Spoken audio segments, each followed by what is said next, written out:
خان صاحب سے اندر ویسے تو بڑے سکم موجود ہیں، لیکن جب بھی کبھی انہوں نے کوئی ایسی بات کی جو اسلام سے مطابقت رکھتی تھی، الحمدللہ ہم نے بلا جھجک اور بغیر پارٹی کے اختلاف کو دیکھے ہوئے ان کے اس بیان کی حمایت کی ہے۔ جس وقت گیٹ بلڈر کی آپ نے مذمت کی تھی، ہم نے مکمل طور پہ آپ کی حمایت کی تھی۔ حضرات گرامی قدر حالیہ ایام قدر خان صاحب نے ایک بات کو کیا ہے جو اس سے پہلے بھی اسی انداز کی بات کر چکے ہیں کہ عورت کا مختصر لباس یہ زناکاری کو بڑھانے کا سبب ہے، اس کے مردوں کے پر منفی اثرات مرتب ہوتے ہیں۔ بس اتنی سی بات تھی۔ این جی اوز کی عورتیں، دائیں بائیں کے اینکر، لادین طبقہ، حتیٰ کہ مسلم لیگ کے بڑے بڑے رہنما خان صاحب کے اوپر طرح طرح کی باتیں کرنا شروع ہو گئے۔ حضرات گرامی قدر دیگر فیکٹر بھی موجود ہیں۔ کئی مرتبہ باپ پردہ عورت بھی زیادتی کا جنسی حوث یا حراسیت کا نشانہ بن جاتی ہے، لیکن اس کا مطلب ہرگز یہ نہیں ہے کہ معاشرے کے اندر جنسی اشتعال پھیلانے والے کاموں کو جو ہے عام کر دیا جائے، ٹی وی کے اوپر ننگے اوریاں پروگراموں کو عام کر دیا جائے، عورتوں کو مختصر لباس یا بے لباس ہونے کی اجازت دے دی جائے۔ آخرکار اسلام کا تصور حجاب ہے، آخرکار اسلام کا تصور نقاب ہے، آخرکار اسلام جو ہے مردوں عورتوں کی سیگریگیشن کی بات کرتا ہے۔ چنانچہ ہم یہ بات کہنا چاہتے ہیں کہ پردہ داری کا معاشرہ، نقاب کا معاشرہ، حجاب کا معاشرہ بد کرداری سے دور ہوتا ہے۔ گندگی کا معاشرہ، گندے پہناوے والا معاشرہ، ننگے عریاں لباس والا معاشرہ عریانیت کے قریب ہوتا ہے۔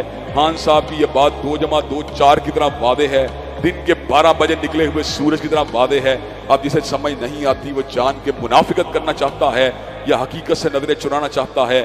حضرات گرامی اگر آپ طہارت چاہتے ہیں، تزکیہ چاہتے ہیں، معاشرے کے اندر خیر و فلاح کا دورہ کرنا چاہتے ہیں، تو معاشرے کے اندر محرم الاخلاق لٹریچر کو بھی بین کیا جائے، معاشرے کے اندر گندے پروگراموں کو بھی روکا جائے، معاشرے کے اندر موبائل ٹیکنالوجی کے ذریعے پون سائٹ چلتی ہیں ان کو بھی روکا جائے، اور معاشرے کے اندر جو ہے خواتین کے لباس کو بھی بہتر بنایا جائے۔ خان صاحب نے جو بات کی ہے یہ انسانی جبلت کے مطابق ہے، فطرت انسانی کے مطابق ہے، اور اس کو جھٹلانے والے جان بوجھ کے جو ہیں کنفیوز کرنا چاہتے ہیں لوگوں کو۔ یہ کائنات کے اندر حکومتوں کو لانے والا اور حکومتوں کو پلٹنے والا اللہ تبارک و تعالی ہے۔ قل اللہم مالک الملک تؤتی الملک من تشاء وتنزع الملک ممن تشاء وتعز من تشاء وتذل من تشاء بیدک الخیر انک علی کل شیء قدیر۔ اللہ تبارک و تعالی جس کو چاہتا ہے اقتدار دے دیتا ہے، جس سے چاہتا ہے چھین لیتا ہے، اور جس کو چاہتا ہے عزت دے دیتا ہے، جس سے چاہتا ہے عزت کو چھین لیتا ہے۔ حضرات گرامی قدر اس کے اندر اشارہ ہے اس بات کا کہ کئیوں کو اقتدار تو مل جائے گا لیکن عزت نہیں ملے گی، اور کئیوں سے اقتدار تو چھن جائے گا لیکن عزت نہیں چھنے گی، اور کئیوں کو اقتدار بھی مل جائے گا، عزت بھی مل جائے گی، کئیوں کو عزت بھی نہیں ملے گی، اقتدار بھی نہیں ملے گا۔ حضرات گرامی قدر حضرت صدیق کو اللہ نے عزت بھی دی، اقتدار بھی دیا، حضرت فاروق کو عزت بھی دی، اقتدار بھی دیا، سیدنا ذی النورین کو عزت بھی دی، اقتدار بھی دیا، سیدنا علی المرتضیٰ کو عزت بھی دی، اقتدار بھی دیا، سیدنا بلال حبشی کو اقتدار تو نہیں دیا لیکن عزت ایسی دی، اتنی عزت دی کہ جنت کے اندر ان کے جوتوں کی آہٹ کو حضرت رسول اللہ کو سنوا دیا۔